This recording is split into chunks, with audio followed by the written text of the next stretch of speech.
presenting the classics of Sam P. Chaladurai. Sam P. Chaladurai அவர்களின் போதனை களஞ்சியத்திலிருந்து. நீங்கள் தேவனை அறியாமல் இருந்தபோது சுவாபத்தின்படி தேவர்கள் அல்லாதவர்களுக்கு அடிமைகளாக இருந்தீர்கள். இப்பொழுதோ நீங்கள் தேவனை அறிந்திருக்க அல்லது தேவனாலே அறியப்பட்டிருக்க பலனற்றதும் வெறுமையானதுமான வழிபாடுகளுக்கு நீங்கள் மறுபடியும் திரும்பி மறுபடியும் அவர்களுக்கு அடிமைப்படும்படி விரும்புகிறது எப்படி? ஆனபடினாலே நீங்கள் மறுபடியும் அடிமைத்தனத்தின் நுகத்துக்கு உட்படாமல் கிறிஸ்து நமக்கு உண்டாக்கின சுயாதீன நிலைமையிலே நிலை கொண்டிருங்கள். கிறிஸ்தவம் விடுதலையை போதிக்கிறது. கிறிஸ்தவத்தினுடைய ஹால்மார்க் என்னன்னா, அதனுடைய ட்ரேட்மார்க் என்னன்னா, அதனுடைய அடையாளம் என்னன்னா விடுதலையின் மார்க்கம். விடுதலையை விட்டு கொடுத்துடக்கூடாது. அந்த விடுதலையை காத்து வைத்து கொள்ள வேணும். அது எவ்வளோ ப்ரெஷஸ் தெரியுமா? நம்ம நாடு சுதந்திரம் பெற்றது 1947 சுதந்திரம் பெற்றது. விட்டு கொடுத்துருவோமா? அதை பரவாயில்லைங்க, வேற யாராவது வந்து ஆண்டுகிட்டோம், பரவாயில்ல, நல்லா தான் இருக்கும் அப்படின்னு சொல்லுவோமா நம்ம? எத்தனை பேர் உயிர் தியாகம் பண்ணி, எவ்வளோ அலைஞ்சு திரிஞ்சு, எவ்வளோ ஜெயிலுக்கு போய் எல்லாம் பண்ணி பாடுபட்டு சுதந்திரத்தை வாங்கி கொடுத்தாங்க. அப்போ சுதந்திரம் எவ்வளோ விலையேற பெற்றது. நான் சொல்கிறேன், தேவனுடைய குமாரனாகி இயேசு கிறிஸ்து இந்த உலகத்துக்கு வந்து மனுஷனாய் வாழ்ந்து கல்வாரி சிலுவையில மரித்து ரத்தம் சிந்தி பாடுபட்டு மரித்து சம்பாதித்து கொடுத்த விடுதலை இது, சுயாதீனம். அதை எந்த காரணம், இந்த சுதந்திரத்தை சுயாதீனத்தை எந்த காரணத்தை கொண்டு நாம் விட்டு கொடுக்க முடியவே முடியாது.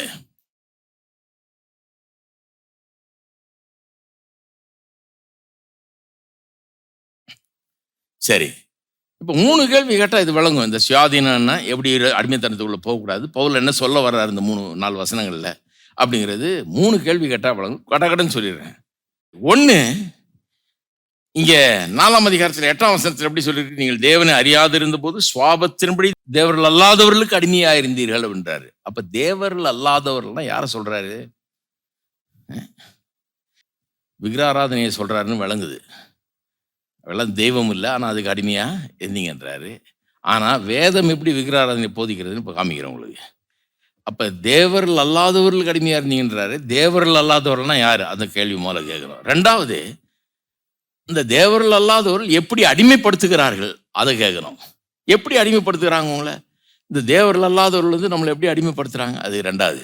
3வது, அப்படி அடிமைப்பட்டு போகாமல் மறுபடியும் முன்னதில் இருந்தோம், அப்படி முன்ன எப்படி இருந்தோன்றது பார்ப்பீங்க நீங்கள். எல்லாருமே அடிமையாக இருந்தோம் தேவர்கள் அல்லாதவர்களுக்கு. இப்போ அந்த அடிமைத்தனத்துக்குள்ள திரும்பவும் போகாதபடிக்கு நம்ம காத்துக்கொள்வது எப்படி? இந்த 3 காரியத்தை பார்க்க போகிறோம். முதல்ல தேவர்கள் அல்லாதவர்கள்னா யாருன்னு பார்ப்போம். தேவர்கள் அல்லாதவர்கள்னா யாரு பாருங்க. இந்த விக்கிர ஆராதனைன்னு நம்ம உடனே நினைச்சிடறோம். சரி, தேவர்கள் அல்லாதவர்னா விக்கிர ஆராதனையிலேருந்து வந்தாங்க, அந்த பேக்ரவுண்ட்லேருந்து வந்தாங்க கிரேக்கர்கள் ரோமர்லாம், அது சொல்கிறாரு அவருன்னு. அவ்வளோ சிம்பிள் கிடையாது பாருங்கள். அதனால தான் இந்த வசனம் வந்து ரொம்ப ஆச்சரியத்தை கொடுக்கக்கூடிய ஒரு வசனம். இந்த பகுதி தேவர்கள் அல்லாதனா விக்கிர ஆராதனை சொல்கிறாரு, உண்மைதான். ஆனால் விக்கிர ஆராதனைன்னா என்ன, அது ரொம்ப முக்கியம் பாருங்கள். விக்கிர ஆராதனையை முதல்ல டிஃபைன் பண்ணுறேன், அப்புறம் பைபிள் இப்படி தான் போதிக்கின்றதை காமிக்கிறேன். முதல்ல டிஃபைன் பண்ணுவோம், முதல்ல விளக்குவோம். விக்கிர ஆராதனை என்ன. விக்கிர ஆராதனைன்னா என்ன? கடவுளை வைக்க வேண்டிய இடத்துல வேற எதையாவது கொண்டாந்து கடவுளுக்கு பதிலாக நாம் வைத்தால் அது விக்கிர ஆராதனை. வேத வசனத்தின் போதனையின்படி அது எப்படின்னு காமிக்கிறேன் உங்களுக்கு. கடவுள் வைக்க வேண்டிய இடத்துல, கடவுள் கொடுக்க வேண்டிய இடத்துல நாம வேற எதுக்கோ கொடுக்குறோம், வேற எதையோ கடவுளா வச்சிடறோம். வாழ்க்கையில கடவுளுக்கு சமமா வச்சிடறோம், வேற எதையோ கடவுளை வைக்க வேண்டிய இடத்துல வேற எதையோ கொண்டு வந்துடும். அதுதான் விக்கிர ஆராதனைன்னு வேதம் போதிக்கிறது. வெறும் ஒரு சொருபத்தையோ ஒரு சிலையோ கொண்டு வச்சு வணங்குறவன்ல விக்கிர ஆராதனை, அதுவும் விக்கிர ஆராதனை தான். ஆனால் வெறும் அப்படி போதிக்கல, ரொம்ப ப்ராட் ரேஞ்சாக போதிக்குது வேத வசனம், ஆழமாக போதிக்குது வேத வசனம். அப்போ ஒரு சிலையே வைக்காம விக்கிர ஆராதனைக்காரனாக இருக்க முடியும், அதான் சொல்ல வரேன். ஏன்னா உங்களுக்கு மனசில் கடவுளுக்கு கொடுக்க வேண்டிய இடத்த நீங்கள் இன்னொருத்தருக்கு கொடுத்துட்டீங்க, இன்னொரு ஆளுக்கோ அல்லது இன்னொரு ஏதோ ஒரு காரியத்துக்கோ கொடுத்து விட்டீர்கள். அப்போ அதுதான் உங்களுடைய நீங்கள் வணங்குகிற விக்கிரகம் ஆயிடுது. அப்போ நம்ம விக்கிரக ஆராதனைக்காரர்கள் ஆயிடுறோம். இன்னொரு விதத்தில் விளக்குறேன், ஒரு 4-5 விதத்தில் சொன்னால் தான் இது நல்லா புரியும். 2வது விதத்தில் விளக்குறேன்.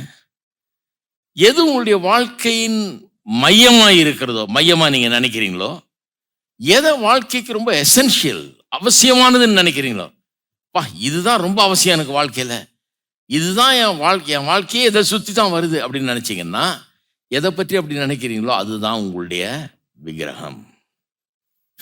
வாழ்க்கை ஆண்டவர் சுற்றி தான் வரணும். ஆண்டவர் இல்லாமல் வாழ்க்கை கிடையாது. அப்போ அப்படி நினைக்காம அந்த இடத்துல வேற ஒன்று வந்துருச்சு. அப்போ அதுதான் விக்கிரகம். இப்படிதான் வேதவசனம் போதிக்குது. மூணாவது, என்னுடைய வாழ்க்கை இதனால தான் நான் வாழ்கிறேன், இதை நம்பி தான் நான் வாழுகிறேன் அப்படின்னு எதையாவது ஒன்று சொல்றீங்களா? இதை நம்பி தாங்க நான் இருக்கிறேன் அப்படின்னீங்கன்னா, நீங்க எதை நம்பி இருக்கிறீங்களோ அதுதான் உங்களுடைய விக்கிரகம். இன்னொரு விளக்கம் சொல்றேன். உங்களை எது அசைக்குது, உங்களை எது தட்டி எழுப்புது, உங்களுக்கு எது ஊக்கமளிக்கிறது, உங்களை எது கவர்ந்து இழுக்கிறது, அது உங்களுடைய விக்கிரகம். எது அசைக்குது, தட்டி எழுப்புது, உங்களை ஊக்கமளிக்குது, ஸ்டிமுலேட் பண்ணுது, எது உங்களுக்கு அட்ராக்டிவா இருக்குது, எது உங்களை கவர்ந்து இழுக்கிறது. அதனால தான் பாருங்க, சினிமாக்காரங்கள என் ஐடலுங்க அவருன்றாங்க. வீட்டுக்கு போய் பார்த்தீங்கன்னா படத்தை மாட்டி வச்சிருப்பான் செவுத்துல.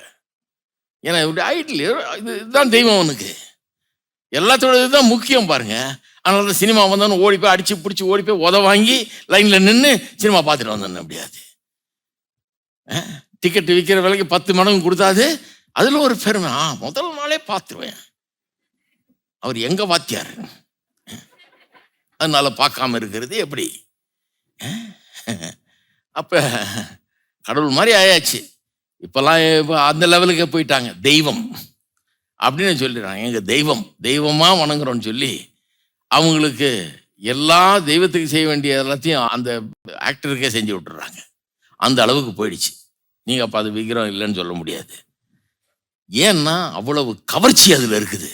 அவரை ரொம்ப அவ்வளவு விரும்புறாங்க, கவர்ந்து இழுக்கப்படுறாங்க. அதனால இப்போ தெய்வம் மாதிரி அதை ட்ரீட் பண்றாங்க. இன்னும் ஒரே ஒரு விளக்கம் சொல்லிடுறேன், நல்லா விளக்கம் பாருங்க. எது விக்கிர ஆராதனை, எது விக்கிரகம், எதை நீங்க ஆராதிக்கிறீங்க, எதுக்காக நீங்க அதிக நேரத்தையும் கவனத்தையும் பலத்தையும் பணத்தையும் செலவழிக்கிறீங்க, எது உங்களை ஆட்கொள்ளுகிறது, அதுதான் உங்களுடைய விக்கிரகம். ஒரு சிலையும் வைக்காம, ஒரு சிலையும் முன்னாலையும் வணங்காம, எந்த சிலை இருக்கிற இடத்துக்கு போகாம ஆராதிக்காமலே விக்கிர ஆராதனைக்காரனா இருக்க முடியும் என்பதுதான் வேத வசனத்தின் போதனை. இப்படிதான் பைபிள் போதிக்குதுங்க. பழைய ஏற்பாட்டில் பார்த்தீங்கன்னா 10 கற்பனை எடுத்துங்க. எப்படி போதிக்குது 10 கற்பனை? ஆண்டவர் வாழ்க்கையை எப்படி வாழணும், வெற்றிகரமா எப்படி வாழ்றது, கடவுளோட ஐக்கியத்தில் எப்படி வாழ்றது, மனுஷனோட எப்படி சமாதானமா வாழ்றது, பரிசுத்தமா எப்படி வாழ்றது, இந்த 3 சப்ஜெக்டையும் கவர் பண்ற மாதிரி நீங்க ஒரு கேள்வியை கேட்டீங்கன்னா, எப்படிங்க பரிசுத்தமா வாழ்றது, எப்படி உங்களோட ஐக்கியத்தில் வாழ்றது, எப்படி மனுஷர்களோட சக மனுஷர்களோட ஒரு சமாதானத்தோட வாழ்றது, எப்படிங்க, எப்படி இதெல்லாம் வெற்றிகரமா வாழ்றதுன்னு ஆண்டவரை கேட்டீங்கன்னா, அவர் எல்லாத்தையும் கொண்டாந்து 10 விஷயங்கள்ல அடக்கிடுறாரு. அதான் 10 கற்பனைன்றோம். 8ல் இல்லை. ஹலோ, சிலர் சொல்றாங்க 8 கிட்டுன்னு. 8எல்லாம் கிடையாது, 10. எல்லாம் சொல்லுங்க 10. 10ல் அடைக்கிறாரு எல்லாத்தையும். எப்படிங்க வாழணும்னு 10 காரியம் சொல்றாரு. இந்த 10 காரியத்துல பாத்தீங்கன்னா முதல் 2 காரியங்கள 10 கற்பனை ரொம்ப பிரமாதமான ஒரு காரியம், அருமையான ஒரு காரியம். அதை விளங்கிறாத பெரிய ஒரு விவகாரம். அது நிறைய இருக்குது. 10 பிரின்சிபல்ஸ்ல அடக்கிட்டாரு. அவ்வளவு வாழ்க்கையின் வெற்றிக்கான எல்லாத்தையும் ஒன்று 10ல் அடக்கிட்டாரு. என்னால அது முடியாது, அடக்கிட்டாருன்னா 10 நிமிஷத்துல முடிச்சுட்டு போயிடுவேன் சேமனை. முடியலையா, அதனால 1 மணி நேரம் பிரசங்கம் பண்ணிட்டு இருக்கிறேன். 10ல் அடக்கிட்டாரு கரெக்டா. அந்த 10ல் முதல் 2 என்னன்னு பாத்தீங்கன்னா, என்னை அன்றி வேற தேவர்கள் உங்களுக்கு இருக்கக்கூடாது, அது 1. நம்பர் 2 என்ன, எந்த சொரூபத்தையும் செய்யவும் கூடாது, நமஸ்கரிக்கவும் கூடாது. தான் 2 இல்லைங்களா? இந்த 2 தான் முதல்ல வச்சாரு. நம்பர் 1 and 2 போட்டு இதை வச்சுட்டாரு. வேற தேவர்கள் கூடாது, எந்த உருவங்களை செய்யவும் கூடாது, நமஸ்கரிக்க கூடாதுன்னு 2 வச்சுட்டாரு. அதுக்கப்புறம் 8 வருது. அது 8 என்ன, தேவனுடைய நாமத்தை வீணில் வழங்கக்கூடாது, ஓய்வு நாளை பரிசுத்தமாக ஆசரிக்கணும், தகப்பனையும் தாயையும் கனம் பண்ணணும், கொலை செய்யக்கூடாது, களவு செய்யக்கூடாது, பொய் சாட்சி சொல்லக்கூடாது, விபச்சாரம் செய்யக்கூடாது, ஈச்சிக்கக்கூடாது. தான் 10 கற்பனை இல்லைங்களா? முதல் 2 வேற தெய்வர்கள் கூடாது, வேற சொரூபங்களை எதையும் செய்யவும் கூடாது, நமஸ்கரிக்கவும் கூடாது அப்படின்னு. இதுல ஒரு காரியம் ரொம்ப முக்கியமா விளங்கி கொள்ள வேண்டிய காரியம் என்னன்னா, ஏன் இதை முதல்ல 2ஆ வச்சாரு? இது குலுக்கி போட்டது இல்லைங்க. 10 உள்ள போட்டு குலுக்கி எது முதல்ல வருதோ அதை முதல்ல அப்படி போடல. இது தேவனுடைய அனந்த ஞானத்தினால், கவனிங்க, எப்படிலாம் சொல்ல வேண்டியதா இருக்குது பாருங்க விளங்குறதுக்கு. தேவனுடைய அனந்த ஞானத்தினால் எது முதல்ல வரணும்னு அவருக்கு தெரியும். அது காரணம் இருக்குது. சில காரணங்களால் எது ஃபர்ஸ்ட் எது செகண்ட் அப்படின்னு சொல்லி அந்த ஆர்டரை அப்படி அமைக்கிறார். அதுல ஃபர்ஸ்ட் வேற தேவர்கள் கூடாது, செகண்ட் எந்த சிலையை செய்யக்கூடாது, சொரூபங்களை செய்யக்கூடாது, நமஸ்கரிக்க கூடாதுன்றது. ஏன் அது 2 முதல்ல வச்சாரு? நீங்க மீதி உள்ள பழைய பாடெல்லாம் பார்த்தீங்கன்னா, புதிய ஏற்பாடெல்லாம் பார்த்தீங்கன்னா, ஒரு காரியம் தெளிவா வழங்குது. அதையும் காமிக்கிறேன் நான் உங்களுக்கு. ஒரு காரியம் தெளிவா வழங்கும். என்ன சொல்ல வர்றாருன்னா, இதை முதல் 2ல வச்சதுனால என்ன சொல்ல வர்றாருன்னா, தம்பி இந்த முதல் 2 கொஞ்சம் நல்லா கவனி. ஏன்னா இந்த 2ல தவறுனா 8லயும் நீ காலி. 2ல தவறுனா பரிசுத்தமா வாழ முடியாது, கடவுளோட நல்ல ஐக்கியத்தில் இருக்க முடியாது, உன் குடும்ப வாழ்க்கை சக மனிதர்களோட நல்லா இருக்கிறது, சந்தோஷமா இருக்கிறது, பிரச்சனை இல்லாம இருக்கிறது, இதெல்லாம் சரியா செய்ய முடியாது. இந்த முதல் 2ல தவறிட்டுனா, அதாவது வேற ஒரு கடவுளுக்கு பதிலாக வேற ஒண்ணு அந்த இடத்த ஆக்கிபை பண்ணிடுச்சுன்னா, கடவுளுக்கு பதிலாக வேற ஒண்ணு கொண்டு கடவுளா நிறுத்திட்டு உன் வாழ்க்கையில வேற எதையாவது தேவர்கள் அல்லாத சில காரியங்களா இருக்கு பாருங்க, அதை கொண்டாந்தாங்க கடவுளா வச்சுட்டீங்கன்னா உனக்கு வாழ்க்கை வாய்க்கவே வாய்க்காது, பரிசுத்தமே வராது, நீ தலைகளனால வராது. நம்ம எப்படி பரிசுத்த போதிக்கிறோம்? இதை செய்யாத அதை செய்யாத, இது வாழ்நாள் முழுக்க கேட்டேன் பாருங்க. நான் வேதம் எப்படி போதிக்குது? 2 காரியத்தை சரி பண்ணு, 2 காரியத்தை சரி பண்ணினா மீதி எல்லா காரியத்திலையும் கரெக்ட் ஆயிடுவேன். பரிசுத்த வாழ்க்கை வந்துடும், கண்டிப்பா சாத்தியமாகும். தேவனோடு கூட நல்ல ஐக்கியத்தில் இருப்பேன், மனுஷரோடு கூட நல்லா வாழ முடியும், வெற்றிகரமா வாழ முடியும். இந்த 2த்துல மிஸ்டேக் ஆயிடுச்சுன்னா 3மே சரியா வராது, பரிசுத்தமே வராது. உனக்கு கடவுளுக்காக நீ வாழவே முடியாது, தோல்வி அடைவே, பரிசுத்தமா வாழவே முடியாது. பாவத்தின் மேல பாவம் தான் வந்துகிட்டே இருக்கும். அப்படின்றதுதான் பழைய ஏற்பாட்டினுடைய போதனை. அப்ப பாருங்க, கடவுளை வைக்க வேண்டிய இடத்துல வேற எதையாவது வச்சுட்டோம்னா, தேவர்கள் அல்லாத எதையோ கொண்டு வச்சுட்டோம்னா,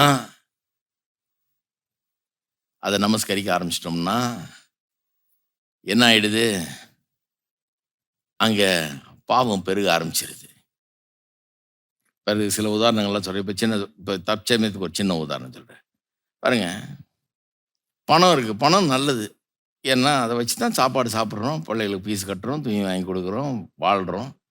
இது ரொம்ப ஒரு நல்ல காரியங்க, நம்ம பயன்படுத்துறதுக்காக கர்த்தர் கொடுத்துருக்காரு. அதை பயன்படுத்தி அப்படி அதை பயன் அடையாமல் என்ன பண்ணுறோம்? அதை கொண்டாந்து அதே வாழ்க்கையின் குறிக்கோளாக்கி அதே வாழ்க்கைக்கு முதலிடத்தில் கொடுத்தாத அதையே நம்ம பெருசாக நினச்சி அப்படி பண்ணிட்டோம்னா என்ன ஆயிடுது? இப்போ அது கடவுள் ஆயிடுச்சு, கடவுள் அனுப்பிச்சாச்சு, இப்போ இது வந்துடுச்சு. நான் கேட்குறேன், ஊரில் இருக்க ஸ்டாட்டிஸ்டிக்ஸை போய் பாருங்கள், எத்தனை கொலைகள் பணத்தினால நடக்குதுன்னு. கொலை செய்யாதிருப்பாயாகன்னு பின்னால் வருதுங்க கற்பனை.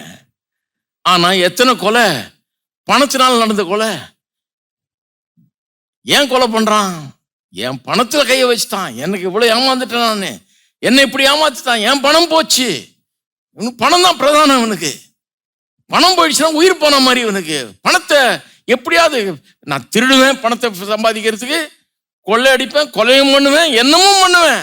எதுவும் நான் பொய் சாட்சி சொல்றேன், எல்லாம் பண்ணுவேன். ஆனா பணம் தான் என்னுடைய வாழ்க்கையில பிரதானம். அதை சம்பாதிக்கிறதுக்கு கொலையும் பண்ணுவேன், பொய் சாட்சின்னு சொல்லுவேன், களவும் பண்ணுவேன், எதையும் பண்ணுவேன்.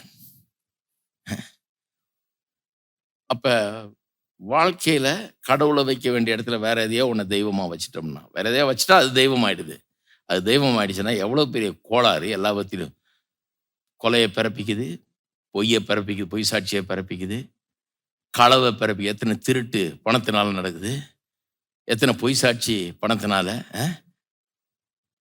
கடவுளை வைக்க வேண்டிய இடத்துல வேற எதையாவது வச்சுட்டீங்கன்னா பரிசுத்தமா வாழ முடியாது, ஆண்டவரோட ஐக்கியத்தில் வாழ முடியாது, மற்றவர்களோட சக மனிதர்களோட பெற்றோர் கொண்டு மற்றவர்களோட நம்முடைய குடும்ப வாழ்க்கை எல்லாமே பாதிக்கப்படும்.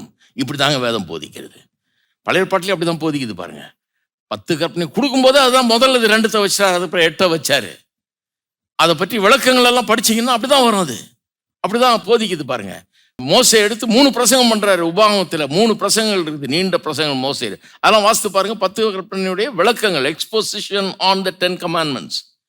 அதெல்லாம் எப்படி இருக்குதுன்னு பாருங்க. இப்படிதான் அந்த விளக்கத்தை எடுத்தீங்கன்னா சாராம்சம் இதுதான். என்ன சாராம்சம்? இந்த 2ல கரெக்டாக இருக்கல, 8ல் ராங்கா போயிடுவேன். இந்த 2ல் கரெக்டாக இருந்தால் இந்த 3 சப்ஜெக்ட்ல சரியா வராது. ஹோலினஸ் வராது, தேவனோடு கூட ஃபெலோஷிப் சரியா இருக்காது, மனுஷரோடு கூட ஐக்கியம் சரியா இருக்காது. அப்படிங்கிறது தான் போதிக்கிறது. அப்படிதான் போதிக்கிறாங்க. அதை நான் ஒட்டுமொத்த சாராம்சத்தை சொல்றேன், நீங்க படிச்சு பாருங்க. நீங்க